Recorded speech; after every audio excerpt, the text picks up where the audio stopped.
let's be honest. Is your digital life a complete mess? We've all been there, right?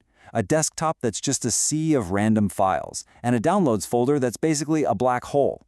Well, today we're going to hit the reset button. We are going to walk through a system that is so simple but so powerful for organizing your entire digital world. Let's dive in. So here's the plan. We'll kick things off by talking about why that digital clutter is just so draining. Then, we're going to introduce a whole new way of thinking about organization. We'll break down the 4 key categories of the para method, cover the simple rules for structuring your folders, and then at the end, we'll see exactly how it all looks in practice. Okay, so first things first, let's really dig into the problem we're trying to solve here. Because this isn't just about being neat and tidy, it's about how our digital space is directly impacting our focus and our energy. Let me just ask you this. Have you ever sat down at your computer, all ready to get to work, and you just immediately feel tired? Like overwhelmed before you've even opened a single file? That feeling, it might not be about your to-do list. It might actually be about your workspace itself. You know, what's so interesting here is how these 3 signs are all connected. It all starts with that visual clutter. Random files just everywhere. That chaos leads to a total lack of clarity because you have no idea what's important or what to work on. And that confusion, that's what leads to the energy drain. Your brain starts to hate that chaotic space, and you actually start avoiding the very tools you need to do your work. All right, enough about the problem. Let's get into the solution.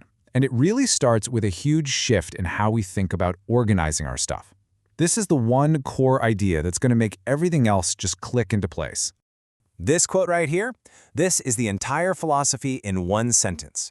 For so long, we've organized things by topic, kind of like a library. But that's not how we actually work. We need information based on what we're doing right now. So the big takeaway is to organize everything based on action. And that brings us to the para method. It's this amazing universal system that you can use everywhere. Your file folders, your note-taking app, your to-do list, you name it. It's built completely around that idea of actionality, and it divides everything into just 4 super simple categories: projects, areas, resources, and archive. So let's open up this new digital file cabinet, shall we? We're going to break down each of these 4 folders so you know exactly what goes where. No more guesswork. First up, we've got projects. This is your most active folder. This is the stuff you're working on right now. A project has a very clear goal and, importantly, a deadline. It's something you're trying to finish. Like remodel the house, finish the Q3 report, or plan that family vacation. They all have a finish line.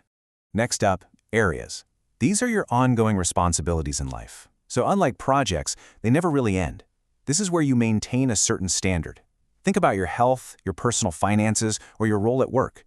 These are the parts of your life that you're just managing indefinitely. Then we have resources. Think of this as your personal library. It's for anything that's not tied to a current project or an area of your life, but it's something you want to keep for later. This could be anything. Recipes you want to try, notes on a skill you're learning, interesting articles you've saved. It's your maybe someday stuff. And finally, the archive. Oh, this is my favorite part. It is not a trash can. Think of it more like cold storage. When a project is finished, you don't delete everything, you just move the whole folder right into the archive. This keeps your active workspace clean and focused, but you never actually lose anything. It's brilliant. Okay, so we know the 4 main folders now, but how do we structure what goes inside of them? I mean, any system needs a few simple rules to keep it from turning into a mess all over again, right? So the first rule is super easy. Just remember the number 5. That's it. You're going to limit your folders to a maximum of 5 levels deep. Any deeper than that, and you basically create a maze where files just go to die. So we're going to keep it shallow, and we're going to keep it simple. So what does that actually look like? Well, you have your main folder, then a folder inside that one, and so on, but only up to 5 levels. And here's the crucial part. At that 5th level, you stop. The 6th level is only for your files, your documents, your images, whatever. No more folders inside of folders inside of folders. This rule alone prevents so much chaos.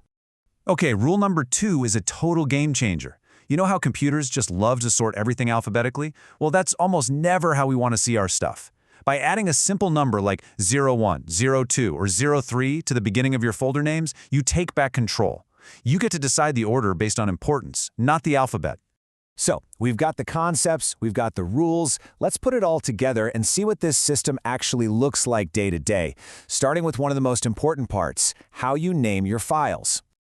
Trust me on this. A consistent file naming system is going to be your new best friend. Always start with a date. but in this year, month, day format. It makes sorting things by date an absolute breeze. Then, follow it with a short descriptive keyword. And finally, if you need it, add a little modifier, like draft or final. When every file looks like this, finding things becomes incredibly fast. And here it is, the grand finale. This one file path shows you the entire system working perfectly together. We start with O2 Areas, our top-level folder. Inside that, O1 Finances is our most important area. We go one level deeper to a specific tax year, and there it is, our perfectly named file. It's logical, it's searchable, and it tells you exactly what it is just by looking at it. So let's just bring it all back to that core idea one last time. This whole system, the folders, the numbers, the naming convention, it's all designed to do one thing, to put the information you need right where you're going to use it. It's organization for action, not just for collecting stuff. You know, at the end of the day, the way you organize your digital space is really a reflection of your mental space. A cluttered desktop usually means a cluttered mind. So the real question is, if someone looked at your digital world right now, what story would it tell? And with a system like this, what story do you want it to tell tomorrow?